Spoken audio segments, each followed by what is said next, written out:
question is, again, coming back to the geometric diplomacy that you're talking about and its application in sub-regional diplomacy in South Asia. Yes.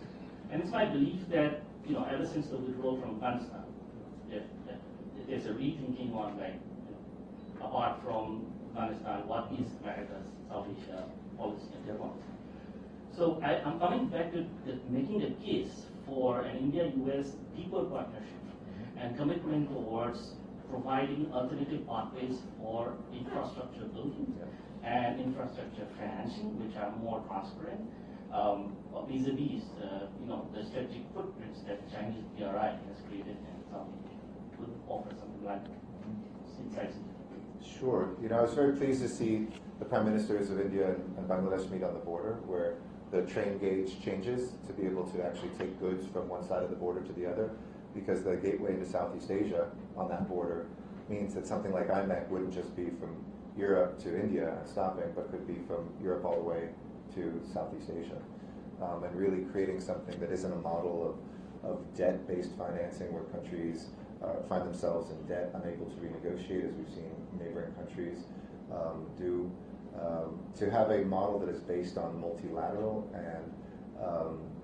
and fair deals on infrastructure that are not about the lowest bidder today, but about the best investment over the long term.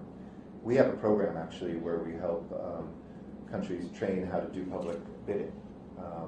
And we have no agenda besides kind of our own experience as Americans. To sometimes the lowest bid is attractive, but if you don't look at the terms, for 20, 30 years you're going to be in a tough place strategically and economically. Sometimes you want to go with actually the most solid long-term financing and proposal. And I think we're very open to that. And we're open to doing that with India. We've had, in the 2+2, there's conversations about Africa, the Pacific Islands, even Minister Jaishankar recently being in our hemisphere, in Latin America and the Caribbean, and places where we might be able to work together. I saw a beautiful version of this with what we call TRIDEP, which is the Trilateral Development Initiative that we have, where Fijian doctors and medical professionals came here to India with American dollars and some know-how, but mostly Indian trainers, to be able to have telemedicine in the most remote parts of Fiji. It was the largest training Fiji had ever done in any country. And this was, again, this triangle that was put together. And now we're looking at doing that in parts of Southeast Asia together. So I think that the sky is the limit there. I just recently came back from Bhutan, where I met with the king and the former king, and looked at some of their ambitions for technology that really is about twinning some of the future of Bhutan with the development of India's economy, and also the transport of goods that would come through northern India. So if we think creatively, and IMEC, look, was put together pretty quickly. Nobody thought that it would actually be in the G20 joint statement, and it was. And I think it wasn't a political agreement that came together quickly. Everybody who saw it said, that makes so much sense. And we have the capability and the capacity to do this. So I think you'll see more of that in the years ahead. And the question was asked before, with all the conflict in the world, can we still go forward with that? I think we can, because there's so many pieces of it. Even if one part of that has a pause, that doesn't mean we can't begin building a model of elsewhere. As joint statement, there's an entire paragraph that focuses on Israel-Hamas war, and it speaks of release of hostages. There's also humanitarian pause. Nothing has changed on the ground. So I ask, is the humanitarian pause conditional to release of hostages? There are over 4,500 children who are dead. Any condemnation of death of civilians, and at what cost? How many deaths would be enough, as many are asking? Sure.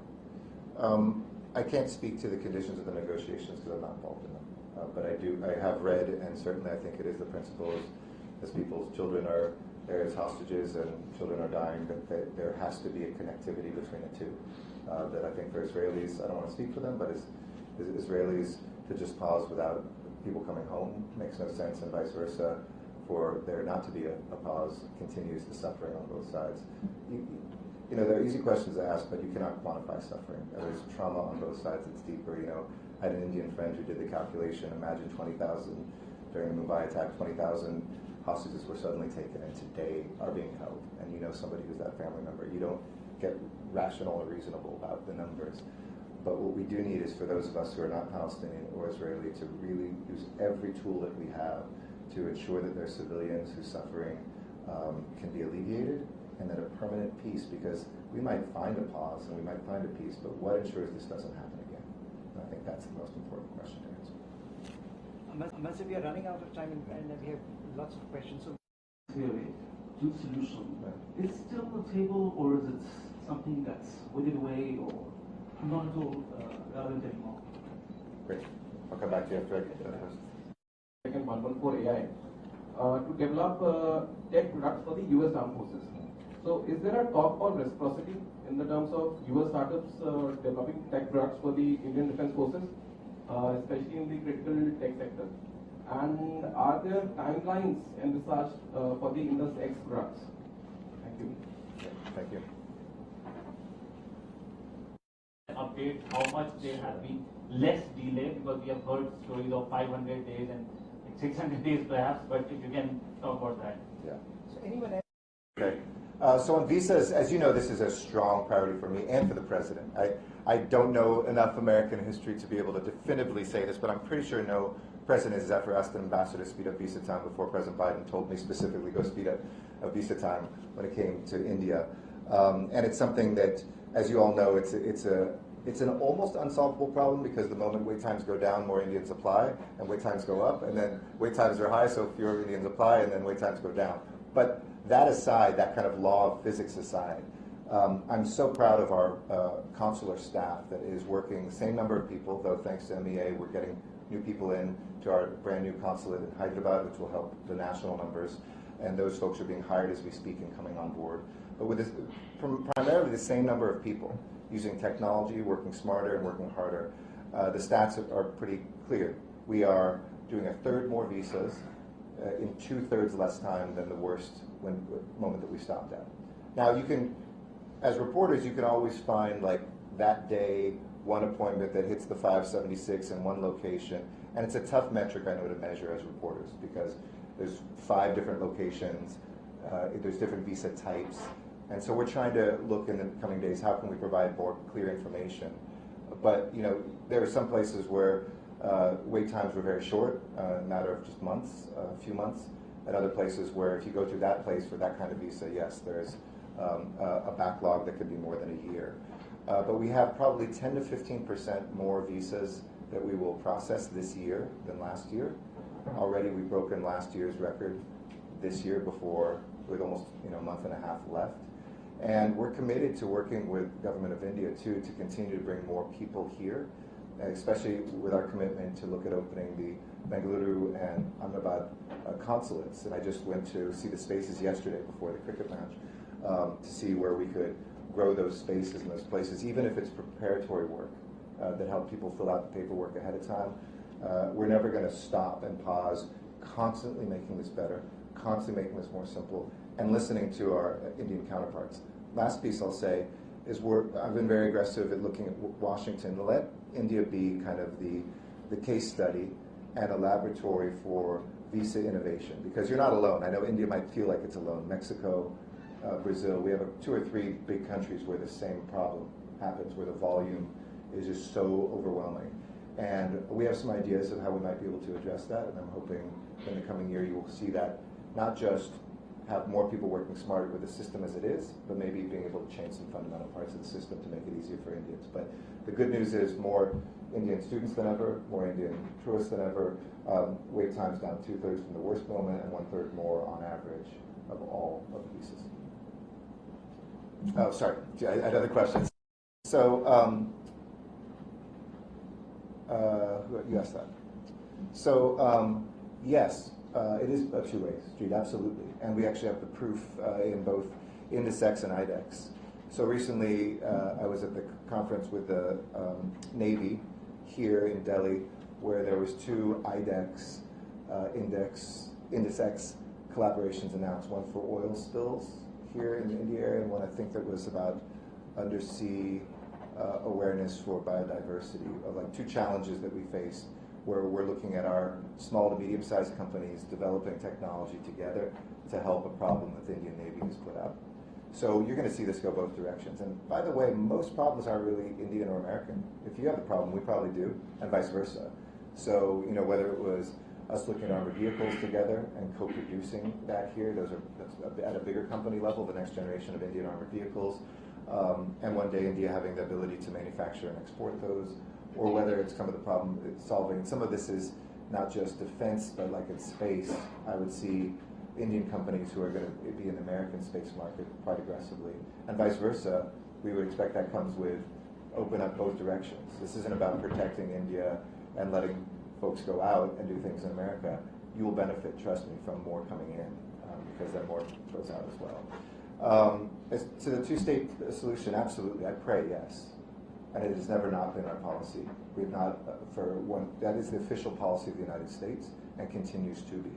And I think it is the only way that, out of war can come deeper tragedy and suffering for a long period of time, or breakthroughs. I mean, that's what history teaches us, right? The moment of the most suffering is that is the moment when people are so traumatized or so exhausted they go in the correct direction. Sometimes they don't, and it goes on for many, many years, but haven't we had that for a long time in the Middle East? So it's certainly something I personally believe, it's something that our government believes, it's something the President believes, and that Secretary Blinken has said very publicly and is working towards. But you can't negotiate a two-state solution in the midst of the conflict there today, but that has to be the outcome if you don't want to see this repeat tomorrow. So now the final round of questions, please. Canada, Yeah. with the minister, with Mr. Jaishankar, I wanted to ask: has there been any assurance from India that they will join the investigation? That was their report that he brought that up. So, Colonel Balak Singh from Indian Army. Yes. As we see, space and defense are two highly cooperated sectors between Yes. both the partners. Perhaps we don't see space for defense. Right. With the private sector space being opening up in India shortly, the major impact is being felt right now, despite there are a whole lot of players in the market. The technology or the sharing of technology, the transfer of technology is the major concern when space comes for defense. Yes. We have a beautiful cooperation in terms of recently India signed Artemis. Yes. We have NISAR going on. Then we have a whole lot of collaboration for space situational awareness between the two countries, but that more into the civil domain, where the exploration and all comes into play. Whereas space for defense come into play, there's a big void that we see in sharing of technology. Sure. Are we doing it? So the joint statement, I believe, I was reading on the way here again to remind myself of it, so I don't have the quote from it, but it does talk about space defense or defense of space or something. There's a phrase in there. So it is the first time that we've talked about it and jointly agreed that that is of mutual concern. The Artemis Accords are more than just about the peaceful uses. It's also an affirmation that space should be a place for peace, and that we shouldn't, weaponize or turn into defense the moon and other satellites and other satellites of the sun or satellites of the Earth. And it was really great. There was a lot of negotiations that went into it. We were very pleased that India joined that. The Prime Minister gave the authorization to sign and to be part of like-minded nations that want to use space for good and not use space as new warfare. We've seen other actors blow up satellites that endanger our telecommunications, like willy-nilly just to test weapons in space with no consequence. And those principles, I think, should be condemned and need to be fought against. Not literally fought against, but diplomatically to be changed. It's kind of like AI. If we don't get out in front and define the principles of peaceful use of space, we will see the dangerous use of space. And so I'm pleased that we are now looking at joint development of principles and potentially of technology. And I think, to be clear, that technology is not about weaponizing space. It's about trying to do the opposite and making it. I think it was space defense. I think was the term we used. Thank you so We'll be here much. till 3 o'clock. Just bring all your questions after lunch. And thank you.